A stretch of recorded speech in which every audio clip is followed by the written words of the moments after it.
Go to Sleep is a creepy bedtime story about a young boy who is afraid to go to bed because he fears there is something evil lurking in his bedroom. It is based on a short story by Michael Whitehouse. For a tired child, bedtime is always a happy and relaxing event when they relax and drift off into a restful slumber. Some children complain when their parents force them to go to sleep before their bedtime. For me, bedtime was always a fearful and terrifying event that I dreaded every night. My fear of sleeping began when I was 8 years old. My parents moved me into my own bedroom, a small and narrow room at the back of the house, just large enough for a bunk bed and a chest of drawers. It had only one window which looked out onto the back garden and didn't let in much light. It was the first time I had ever slept on my own, and from the very first night, I remember experiencing a strange feeling of unease. As I lay on the top bunk, trying to fall asleep, I thought I heard a noise. I couldn't be sure, but it seemed to be coming from the bottom bunk. The room was pitch black and the curtains on the window let in just enough light to make out vague shapes in the dark. At first I wasn't sure what the noise was. Sometimes the simplest of sounds can be the most unnerving. I listened closely and realized that it was the unmistakable sound of bed sheets rustling in the dark. The bottom bunk was empty, but when I peered over the edge of my bed, I thought I saw something out of the corner of my eye. Something suddenly withdrawing out of sight, into the bottom bunk. Something that did not wish to be seen.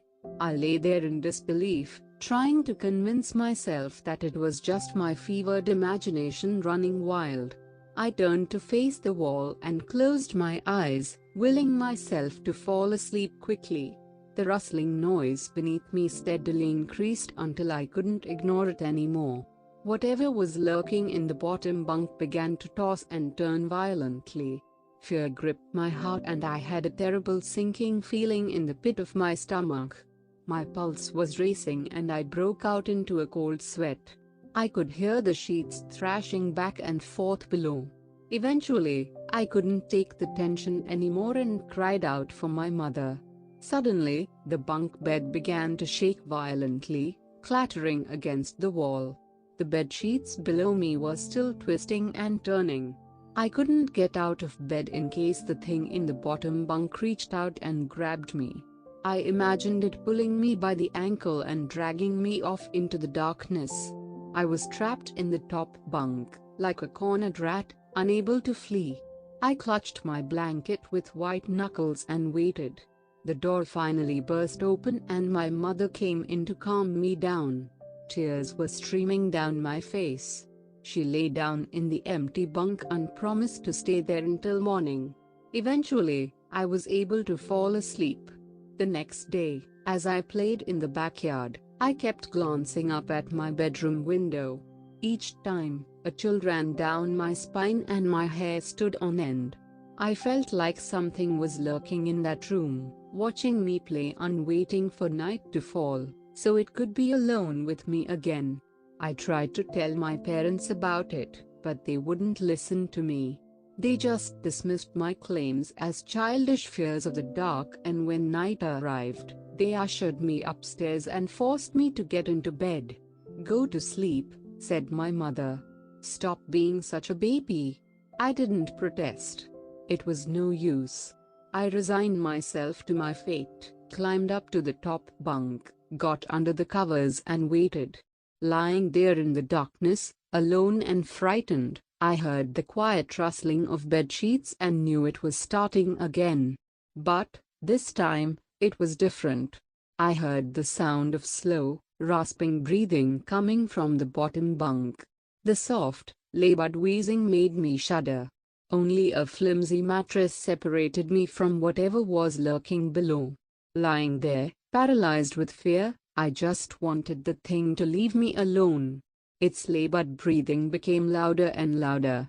Then, suddenly, I felt something long and thin poking at the underside of my mattress.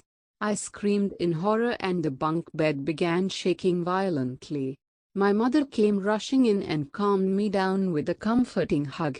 Eventually, my terror subsided and, with her standing guard, I was able to fall into an uneasier sleep. This continued for weeks. Night after night I would wake up to the sound of rustling sheets. Each time, I would scream for help and the bed would begin to shake violently. As soon as my mother came in, everything would stop and she would have to spend the rest of the night in the bottom bunk, just so I could go to sleep. It was a difficult time for my family. My grandmother was sick and my mother had to go and take care of her. When I found out that my mother would be away for the whole weekend, I flew into a panic. There would be nobody to protect me from the thing in the bottom bunk. No one would answer my cries in the middle of the night.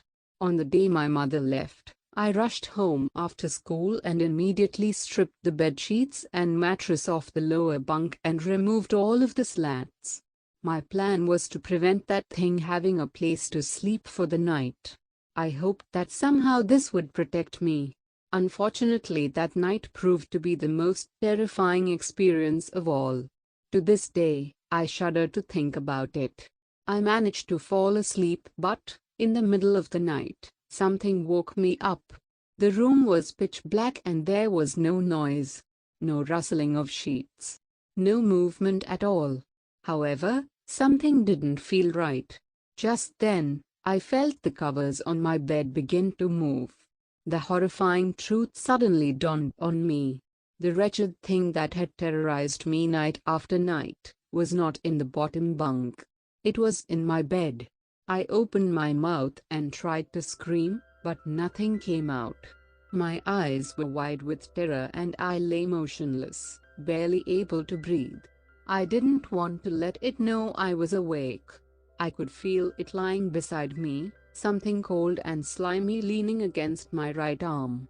It was lying under the blanket. I could see its outline, but I didn't dare to look.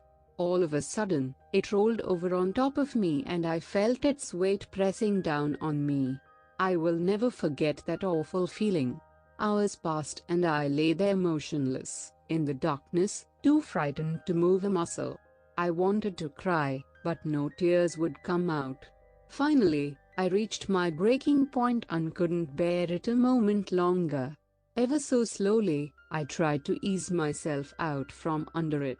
Inch by painstaking inch, I shifted my weight, moving sideways. Just as I thought I was about to escape, it moved. Dear God, it moved. I felt a clammy hand reach across my chest and close around my throat. Its grip gradually tightened and I felt it squeezing my neck. The horrid, slimy thing began writhing and contorting under the blanket. I could hear it wheezing, rasping and coughing. I felt its breath against my face, foul and cold as ice. Dawn was breaking and the first rays of sunshine were peeking through the curtains. I fought for dear life, but I was no match for it. As its scrawny fingers squeezed my neck, I felt the life ebbing from me. I tried to scream but the thing's grip was too tight.